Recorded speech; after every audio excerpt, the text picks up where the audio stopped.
गरीब साध साध सब नेक हैं, आप अपनी ठोरे। जो सतलोक ले जाएंगे वो साधु कोई और।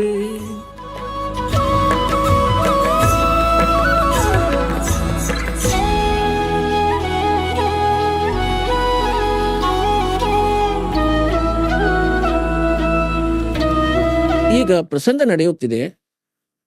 ಈಗ ಇಲ್ಲಿ ಕೆಲವು ವ್ಯಕ್ತಿಗಳು, ಶ್ರದ್ಧಾಳುಗಳು ನಿಮಗೆ ಭ್ರಮೆಗೊಳಿಸುತ್ತಾರೆ. ಅಂದರೆ ಶ್ರೀಮದ್ ಭಗವದ್ಗೀತೆಯ ಅಧ್ಯಾಯ 15 ಶ್ಲೋಕ ಸಂಖ್ಯೆ 18ರಲ್ಲಿ ಗೀತೆಯ ಜ್ಞಾನದಾತನು ಹೇಳುತ್ತಾನೆ, ನಾನು ಲೋಕವೇದದ ಆಧಾರದಿಂದ ನಾನು ಪುರುಷೋತ್ತಮನೆಂದು ಪ್ರಸಿದ್ಧನಾಗಿದ್ದೇನೆ. ಅದಕ್ಕೆ ಅವರು ಭ್ರಮೆಗೊಳಿಸುತ್ತಾರೆ.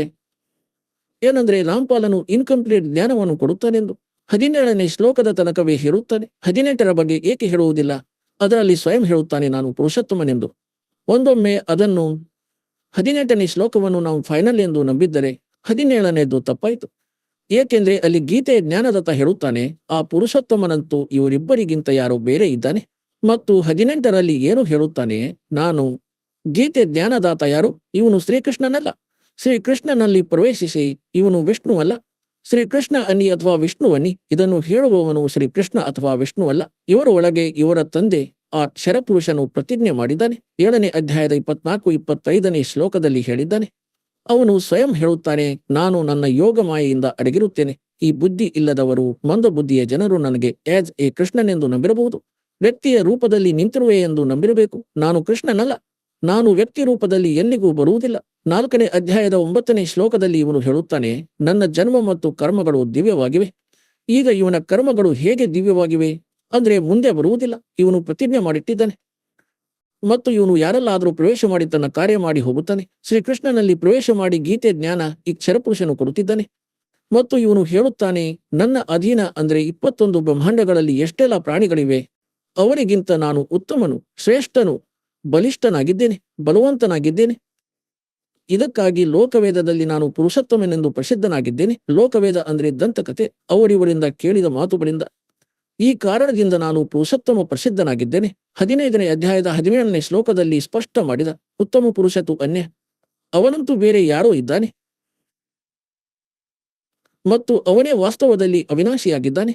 2ನೇ ಅಧ್ಯಾಯದ 17ನೇ ಶ್ಲೋಕದಲ್ಲಿ ಹೇಳಿದ್ದಾನೆ. ಅಧ್ಯಾಯ 2ರ ಶ್ಲೋಕ 12ರಲ್ಲಿ, ಗೀತೆಯ ಅಧ್ಯಾಯ 4ರ ಶ್ಲೋಕ 5 ಮತ್ತು 9ರಲ್ಲಿ, ಗೀತೆಯ ಅಧ್ಯಾಯ 10, ಅಧ್ಯಾಯ 10ರ ಮಂತ್ರ 2ರಲ್ಲಿ ಸ್ಪಷ್ಟ ಮಾಡುತ್ತಾನೆ. ಗೀತೆಯ ಜ್ಞಾನದಾತ ಏನಂದ್ರೆ, ನನ್ನದಂತೂ ಜನ್ಮ ಮೃತ್ಯುವಾಗುತ್ತದೆ, ನಾನು ಅವಿನಾಶಿಯಲ್ಲ.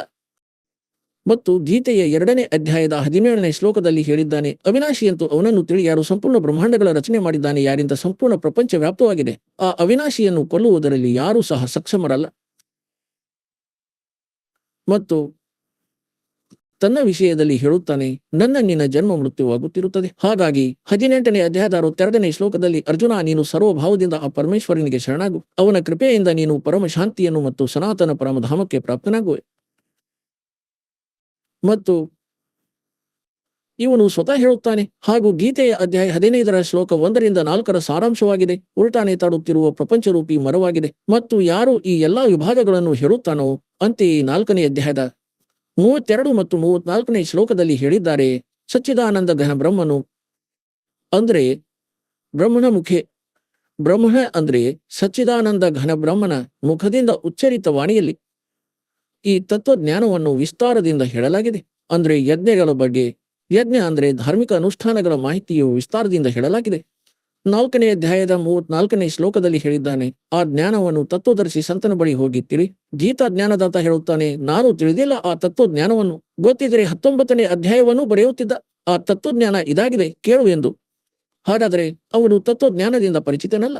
4ನೇ ಅಧ್ಯಾಯದ 34ನೇ ಶ್ಲೋಕದಲ್ಲಿ ಗೀತೆಯಲ್ಲಿ ಹೇಳಿದ್ದಾನೆ, ಆ ಜ್ಞಾನವನ್ನು ಸಚ್ಚಿದಾನಂದ ಘನ ಬ್ರಹ್ಮ ಅಂದರೆ ಪರಂ ಅಕ್ಷರ್ ಬ್ರಹ್ಮ ತನ್ನ ಮುಖಕಮಲದಿಂದ ಹೇಳುತ್ತಾನೆ ಬಂದು ಅವನ ಅಮೃತ ವಾಣಿಯಲ್ಲಿ ಲಿಪಿಬದ್ಧ ಮಾಡಲಾಗುತ್ತದೆ. ಕಬೀರ ವಾಣಿಯಲ್ಲಿ ಅದು ತತ್ವಜ್ಞಾನವಾಗಿದೆ. 4ನೇ ಅಧ್ಯಾಯದ 34ನೇ ಶ್ಲೋಕದಲ್ಲಿ ಹೇಳುತ್ತಾನೆ ಗೀತೆಯಲ್ಲಿ, ಆ ಜ್ಞಾನವನ್ನು ನೀನು ತತ್ವದರ್ಶಿ ಸಂತನ ಬಳಿ ಹೋಗಿ ತಿಳಿದುಕೋ. ಅವರಿಗೆ ದಂಡವತ ಪ್ರಣಾಮ ಮಾಡುವುದರಿಂದ, ಕಪಟವನ್ನು ಬಿಟ್ಟು ನಮ್ರತೆಯಿಂದ ಪ್ರಶ್ನೆ ಮಾಡುವುದರಿಂದ ಆ ತತ್ವದರ್ಶಿ ಸಂತ ನಿನಗೆ ತತ್ವಜ್ಞಾನದ ಉಪದೇಶ ಮಾಡುತ್ತಾರೆ. ಇದರಿಂದ ಸ್ಪಷ್ಟವಾಯಿತು. ಇಲ್ಲಿ ಗೀತೆಯ ಅಧ್ಯಾಯ 15 ಶ್ಲೋಕ 1ರಲ್ಲಿ ಆ ಕಾನ್ಸೆಪ್ಟ್ ಸಹ ಕ್ಲಿಯರ್ ಮಾಡಿಬಿಟ್ಟ. ಅಂದರೆ ತತ್ವದರ್ಶಿ ಸಂತ ಅವನಾಗಿರುವನು, ಉಲ್ಟಾ ನೇತಾಡುತ್ತಿರುವ ಪ್ರಪಂಚರೂಪಿ ಮರದ ಎಲ್ಲ ವಿಭಾಗಗಳನ್ನು ಹೇಳುವವನು. ಹೇಗೆಂದ್ರೆ ಪರಮಾತ್ಮ ಸ್ವಯಂ ಬರುತ್ತಾರೆ, ಅವರು ತತ್ವದರ್ಶಿ ಸಂತನ ಭೂಮಿಕೆಯೂ ಮಾಡುತ್ತಾರೆ, ಅವರು ಸ್ವಯಂ ಭಗವಂತ ಆಗಿರುತ್ತಾರೆ. ಕಬೀರ್ ಸಾಹೇಬರು ಹೇಳುತ್ತಾರೆ, ಅಕ್ಷರ ಪುರುಷ एक पेड़ है, क्षर पुरुष वाक्य डार, निरंजन वाक्य डार और तीनों देवा शाಖಾ है ये पात रूप संसार. ಹಾಗಾದ್ರೆ ಮೂಲ ಯಾರು? ಆ ಮೂಲದ ಬಗ್ಗೆ ಆಪ್ಷನ್ ಬಿಟ್ಟು ಹೋದರು ಪರಮಾತ್ಮ ಈಗ ತಮ್ಮ ಈ ದಾಸನನ್ನು ಕಳುಹಿಸಿದ್ದಾರೆ ಹೇಳಲು. ಆದ್ರೆ ಮೂಲ ಈ ಕಬೀರ್ ಸಾಹೇಬರು, ಅಲ್ಲಾಹು ಅಕ್ಬರನು, ಆ ಪರಂ ಅಕ್ಷರ ಬ್ರಹ್ಮನು ಮೂಲ ಇಡೀ ಪ್ರಪಂಚದ್ದು. ಇಲ್ಲಿ ಇದನ್ನು ಸಹ ಹೇಳಿದ್ದಾರೆ, ಆ ಉಲ್ಟಾ ತೂಗುತ್ತಿರುವ ಪ್ರಪಂಚರೂಪಿ ಮರದ ಎಲ್ಲಾ ವಿಭಾಗಗಳಿಂದ ಯಾರು ಪರಿಚಿತರೋ ಸ ವೇದವಿದ್, ಅವನು ವೇದಗಳ ತಾತ್ಪರ್ಯವನ್ನು ತಿಳಿದವನು, ಅರ್ಥಾತ್ ತತ್ವದರ್ಶಿ ಸಂತನು. 15ನೇ ಅಧ್ಯಾಯದ 4ನೇ ಶ್ಲೋಕದಲ್ಲಿ ಬರೆದಿದೆ, ತತ್ವದರ್ಶಿ ಸಂತನ ಪ್ರಾಪ್ತಿಯ ತರುವಾತ ಪರಮೇಶ್ವರನ ಆ ಪರಮ ಪದವಿಯ ಹುಡುಕಾಟ ಮಾಡಬೇಕು. ಅಲ್ಲಿ ಹೋದ ಮೇಲೆ ಸಾಧಕನು ಮರಳಿ ಎಂದಿಗೂ ಪ್ರಪಂಚಕ್ಕೆ ಬರುವುದಿಲ್ಲ. ಮತ್ತು ಸರ್ವ ಬ್ರಹ್ಮಾಂಡಗಳನ್ನು ರಚಿಸಿದ ಪರಮಾತ್ಮ ಕೇವಲ ಅವನ ಭಕ್ತಿಯನ್ನೇ ಮಾಡಿ ಗೀತೆ ಜ್ಞಾನದಾತ ತನಗಿಂತ ಬೇರೆ ಆ ಪುರುಷೋತ್ತಮ ಪರಮ ಅಕ್ಷರ ಬ್ರಹ್ಮನ ಭಕ್ತಿ ಮಾಡಲು ಹೇಳುತ್ತಾನೆ. ಅದರಿಂದ ನಿಮ್ಮ ಜನ್ಮ ಮತ್ತು ಮರಣ ಅಂತ್ಯವಾಗುತ್ತದೆ. 7ನೇ ಅಧ್ಯಾಯದ 29ನೇ ಶ್ಲೋಕದಲ್ಲಿ ಗೀತೆ ಜ್ಞಾನದಾತ ಹೇಳುತ್ತಾನೆ, ಯಾರು ನನ್ನ ಈ ಜ್ಞಾನದ ಆಶ್ರಯ ಪಡೆದುಕೊಳ್ಳುತ್ತಾರೋ, ಅಂದರೆ ತತ್ವದರ್ಶಿ ಸಂತನನ್ನು ಯಾರು ಹುಡುಕಿಕೊಳ್ಳುತ್ತಾರೋ ಮತ್ತು ತತ್ವಜ್ಞಾನದಿಂದ ಯಾರು ಪರಿಚಿತರಾಗುತ್ತಾರೋ, ಜರಾ ಮರಣ ಮೋಕ್ಷ ಯತಂತಿ ತೇ ಓಹ ಜರಾ ಮರಣ ಮೋಕ್ಷಾಯ ಮಾಂ ಆಶ್ರಿತಃ ಯತಂತಿ ತೇ ಯೇ ತತ್ ಬ್ರಹ್ಮ ವಿದು ಕೃತ್ಸ್ನಂ ಆಧ್ಯಾತ್ಮಂ ಅಖಿಲಂ ಚ ಕರ್ಮಂ ಕರ್ಮಂ ಚ ಅಖಿಲಂ. ಇದರ ಅರ್ಥ ಏನಂದ್ರೆ, ಗೀತೆ ಜ್ಞಾನದಾತ ಹೇಳುತ್ತಾನೆ, ನನ್ನ ಈ ಜ್ಞಾನವನ್ನು ಯಾರು ಆಧಾರ ಮಾಡಿಕೊಂಡು ತತ್ವದರ್ಶಿ ಸಂತನನ್ನು ಯಾರು ಹುಡುಕುತ್ತಾರೋ ಅವರು ಆ ವ್ಯಕ್ತಿ ಕೇವಲ ಅಂದ್ರೆ ಅವರು ಆ ತತ್ ಬ್ರಹ್ಮನಿಂದ ಮತ್ತು ಸಂಪೂರ್ಣ ಆಧ್ಯಾತ್ಮ ಜ್ಞಾನದಿಂದ ಮತ್ತು ಎಲ್ಲ ಕರ್ಮಗಳಿಂದ ಪರಿಚಿತರಾಗಿದ್ದು ಜರ ಮತ್ತು ಮರಣದಿಂದ ತಪ್ಪಿಸಿಕೊಳ್ಳಲು ಪ್ರಯತ್ನವನ್ನೇ ಮಾಡುತ್ತಾರೆ. ಜರ ಅಂದರೆ ವೃದ್ಧಾವಸ್ಥೆಯ ದುಃಖ ಮತ್ತು ಮರಣ ಅಂದರೆ ಮೃತ್ಯು. ವೃದ್ಧಾಪ್ಯದ ದುಃಖ ಮತ್ತು ಮೃತ್ಯುವಿನ ದುಃಖದಿಂದ ಯಾರು ತಪ್ಪಿಸಿಕೊಳ್ಳಲು ಪ್ರಯತ್ನ ಮಾಡುತ್ತಿರುತ್ತಾರೋ ಅವರು ಆ ತತ್ ಬ್ರಹ್ಮನಿಂದ ಪರಿಚಿತರಾಗಿದ್ದು ನನ್ನ ಈ ಜ್ಞಾನವನ್ನು ಆಶ್ರಯ ಮಾಡಿಕೊಂಡರು. ಅವರು ತತ್ವದರ್ಶಿ ಸಂತನನ್ನು ಹುಡುಕಿಕೊಂಡರು. ಅವರು ತತ್ ಬ್ರಹ್ಮನಿಂದ ಪರಿಚಿತರು, ಸಂಪೂರ್ಣ ಆಧ್ಯಾತ್ಮ ಜ್ಞಾನದಿಂದ ಪರಿಚಿತರು ಮತ್ತು ಇಲ್ಲಿಯ ಎಲ್ಲಾ ಕರ್ಮಗಳಿಂದ ಪರಿಚಿತರು. ಅವರು ಈ ಪ್ರಪಂಚದ ಯಾವುದೇ ವಸ್ತುವಿನ ಇಚ್ಛೆ ಮಾಡುವುದಿಲ್ಲ. ಅವರು ಕೇವಲ ಜರ ಅಂದ್ರೆ ವೃದ್ಧಾವಸ್ಥೆಯ ದುಃಖದಿಂದ ಮತ್ತು ಮರಣ ಅಂದ್ರೆ ಮೃತ್ಯುವಿನಿಂದ ತಪ್ಪಿಸಿಕೊಳ್ಳುವ ಪ್ರಯತ್ನವನ್ನೇ ಮಾಡುತ್ತಾರೆ. ಈಗ ಶ್ರೀಮದ್ ಭಗವದ್ಗೀತೆಯ ಅಧ್ಯಾಯ 8ರ ಶ್ಲೋಕ 1ರಲ್ಲಿ ಅರ್ಜುನ ಕೇಳಿದ, ಕಿಂ ತತ್ ಬ್ರಹ್ಮ ಕಿಂ ಅಧ್ಯಾತ್ಮಂ ಕಿಂ ಕರಂ ಪುರುಷೋತ್ತಮ್. ಈಗ ಅರ್ಜುನ ಅಂತೂ ಶ್ರೀಕೃಷ್ಣನನ್ನು ಪುರುಷೋತ್ತಮನೆಂದು ನಂಬಿದ್ದ ಎ ವಿಷ್ಣು, ಮತ್ತು ಇವನು ಹೇಳ್ತಾನೆ ಪುರುಷೋತ್ತಮ ಬೇರೆ ಇದ್ದಾನೆಂದು. ಇದಂತೂ ಅರ್ಜುನನ ಯೋಚನೆಯಾಗಿದೆ, ಕಿಂ ಪುರುಷೋತ್ತಮ್. ಈಗ ಇಲ್ಲಿ ಅರ್ಜುನ ಕೇಳಿದ, ಆ ತತ್ ಬ್ರಹ್ಮ ಏನು, ಅವನು ಯಾರು? ಅವನನ್ನು ತಿಳಿದ ಮೇಲೆ ಕೇವಲ ಜರ ಮತ್ತು ಮರಣದಿಂದ ತಪ್ಪಿಸಿಕೊಳ್ಳಲು ಪ್ರಯತ್ನ ಮಾಡುತ್ತಾನೆ ಸಾಧಕನು. ಈ ಲೋಕದ ಯಾವ ವಸ್ತುವಿನ ಡಿಮಾಂಡ್ ಮಾಡುವುದಿಲ್ಲವೆಂದು ಇದರ ಅರ್ಥವಾಗಿದೆ. ಗೀತೆ ಅಧ್ಯಾಯ 8ರ ಶ್ಲೋಕ 3ರಲ್ಲಿ ಹೇಳುತ್ತಾನೆ, ಅವನು ಪರಮ ಅಕ್ಷರ ಬ್ರಹ್ಮನು, ಅಂದ್ರೆ ಗೀತೆ ಜ್ಞಾನದಾತನಿಗಿಂತ ಅನ್ಯನು. ಇದಕ್ಕಾಗಿ 8ನೇ ಅಧ್ಯಾಯದ 5 ಮತ್ತು 7ನೇ ಶ್ಲೋಕದಲ್ಲಿ ಗೀತೆ ಜ್ಞಾನದಾತ ಹೇಳುತ್ತಾನೆ, ನನ್ನ ಭಕ್ತಿಯನ್ನು ಮಾಡು, ಯುದ್ಧ ಸಹ ಮಾಡು ಮತ್ತು ನನ್ನಲ್ಲಿ ಆಸ್ಥೆಯನ್ನಿಡು, ಭಾವಿತನಾಗಿರು, ನನಗೆ ಪ್ರಾಪ್ತನಾಗುವೆ.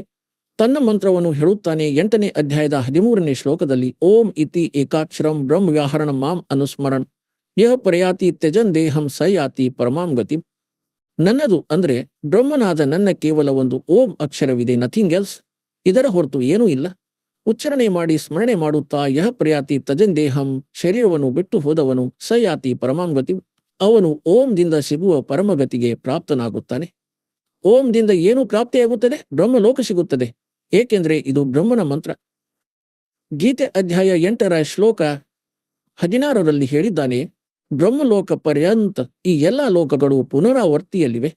ಅಲ್ಲಿ ಹೋದ ಮೇಲೂ ಸಹ ಮರಳಿ ಜನ್ಮ ಮೃತ್ಯುವಿನಲ್ಲಿ ಜೀವಾತ್ಮ ಬರುತ್ತದೆ. ಇದು ಆ ಸ್ಥಾನವಲ್ಲ ಎಲ್ಲಿ ಹೋದ ಮೇಲೆ ಸಾಧಕನು ಮತ್ತೆ ಮರಳಿ ಎಂದಿಗೂ ಬರದಿರುವಂಥದ್ದು. 15ನೇ ಅಧ್ಯಾಯದ 4ನೇ ಶ್ಲೋಕದಲ್ಲಿ ಹೇಳಿದೆ. ಈಗ ಈ ಬ್ರಹ್ಮನ ಸಾಧನೆ ಮಾಡಿದರೆ ಬ್ರಹ್ಮಲೋಕ ಪ್ರಾಪ್ತವಾಗುತ್ತದೆ. ಅಲ್ಲಿಗೆ ಹೋದ ಪ್ರಾಣಿಗಳು ಸಹ ಪುನರಾವರ್ತಿಯಲ್ಲಿದ್ದಾರೆ, ಜನ್ಮ ಮೃತ್ಯುವಾಗುತ್ತದೆ. ಇದಕ್ಕಾಗಿ 18ನೇ ಅಧ್ಯಾಯದ 62ನೇ ಶ್ಲೋಕದಲ್ಲಿ ಹೇಳುತ್ತಾನೆ, ಅರ್ಜುನ, ನೀನು ಸರ್ವಭಾವದಿಂದ ಆ ಪರಮೇಶ್ವರನಿಗೆ ಶರಣಾಗು. ಅವನ ಕೃಪೆಯಿಂದಲೇ ನೀನು ಪರಮ ಶಾಂತಿ ಮತ್ತು ಸನಾತನ ಪರಮಧಾಮಕ್ಕೆ ಪ್ರಾಪ್ತನಾಗುವೆ. ಆ ಪರಮೇಶ್ವರನ ಕೃಪೆಯಿಂದಲೇ. ಮತ್ತು ಅವನ ಮಂತ್ರ ಹೇಳಿಬಿಟ್ಟ 17ನೇ ಅಧ್ಯಾಯದ 23ನೇ ಶ್ಲೋಕದಲ್ಲಿ ಏನಂದ್ರೆ, ಓಂ ತತ್ ಸತ್ ಇತಿ ನಿರ್ದೇಶ ಬ್ರಹ್ಮಣ ತ್ರಿವಿಧ ಸ್ಮೃತ. ಬ್ರಹ್ಮಣ ಅಂದರೆ ಸಚ್ಚಿದಾನಂದ ಘನ ಬ್ರಹ್ಮ, ಅಂದರೆ ಪರಮ ಅಕ್ಷರ ಬ್ರಹ್ಮನ ಪ್ರಾಪ್ತಿಯ, ಆ ಲೋಕದ ಪ್ರಾಪ್ತಿಯ. ಎಲ್ಲಿ ಹೋದ ಮೇಲೆ ಸಾಧಕನು ಮತ್ತೆ ಮರಳಿ ಎಂದಿಗೂ ಪ್ರಪಂಚಕ್ಕೆ ಬರುವುದಿಲ್ಲವೋ ಅವನ ಆ ಮಂತ್ರವಾಗಿದೆ ಓಂ ತತ್ ಸತ್. ತನ್ನದಂತೂ ಗೀತೆ ಜ್ಞಾನದಾತ 8ನೇ ಅಧ್ಯಾಯದ 13ನೇ ಶ್ಲೋಕದಲ್ಲಿ ಹೇಳಿಬಿಟ್ಟ, ಬ್ರಹ್ಮನಾದ ನನ್ನ ಕೇವಲ ಓಂ ಮಂತ್ರವಿದೆ. ಇದಂತೂ ಇನ್ಕಂಪ್ಲೀಟ್ ಸಾಧನೆ. ಬ್ರಹ್ಮ ತನಕದ್ದೇ ಜನ್ಮ ಮೃತ್ಯು ಸದಾ ಇರುವುದು. ಆ ಶಾಶ್ವತ ಸ್ಥಾನ ಪ್ರಾಪ್ತವಾಗಲಾರದು, ಆ ಸುಖ ಪ್ರಾಪ್ತವಾಗಲಾರದು. ಈಗ ಹೇಳಿದ್ದಾನೆ, ಆ ಸಚ್ಚಿದಾನಂದ ಘನ ಬ್ರಹ್ಮನ ಸಾಧನೆ ಮಾಡುವುದರಿಂದ ಶಾಶ್ವತ ಸ್ಥಾನ. ಶಾಶ್ವತ ಅಂದರೆ ಅದರ ಅಂತ್ಯ ಎಂದಿಗೂ ಆಗುವುದಿಲ್ಲ. ಅವಿನಾಶಿ ಲೋಕ. ನಾವು ಅದನ್ನು ಸತ್ಯಲೋಕವೆಂದು ಹೇಳುತ್ತೇವೆ, ಅಮರ ಲೋಕವೆಂದು ಹೇಳುತ್ತೇವೆ. ಸತ್ಯ ಲೋಕದ ಪ್ರಾಪ್ತಿಯಾಗುತ್ತದೆ. ಹಾಗಾಗಿ ಅವನ ಮಂತ್ರವಾಗಿದೆ ಓಂ ತತ್ ಸತ್.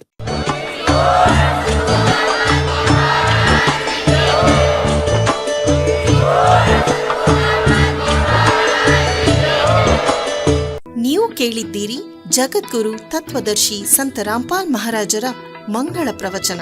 ಹೆಚ್ಚಿನ ಮಾಹಿತಿಗಾಗಿ ವಿಸಿಟ್ ಮಾಡಿ ನಮ್ಮ ವೆಬ್ಸೈಟ್ www.jagadguru-rampalji.org. ಸಂತ ರಾಮ್ಪಾಲ್ ಮಹಾರಾಜರ ಶುಭ ಆಶೀರ್ವಾದದಿಂದ ಇಡೀ ವಿಶ್ವದಲ್ಲಿ 500ಕ್ಕೂ ಹೆಚ್ಚು ನಾಮದೀಕ್ಷಾ ಕೇಂದ್ರಗಳಿವೆ. ಇದರಲ್ಲಿ ಸಂತ ರಾಮ್ಪಾಲ್ ಮಹಾರಾಜರಿಂದ ನಿಶುಲ್ಕವಾಗಿ ಆನ್ಲೈನ್ ನಾಮದೀಕ್ಷೆ ಕೊಡಲಾಗುತ್ತಿದೆ. ತಮ್ಮ ಹತ್ತಿರದ ನಾಮದೀಕ್ಷಾ ಕೇಂದ್ರದ ಮಾಹಿತಿಗಾಗಿ ಸಂಪರ್ಕಿಸಿ 888 444 7302.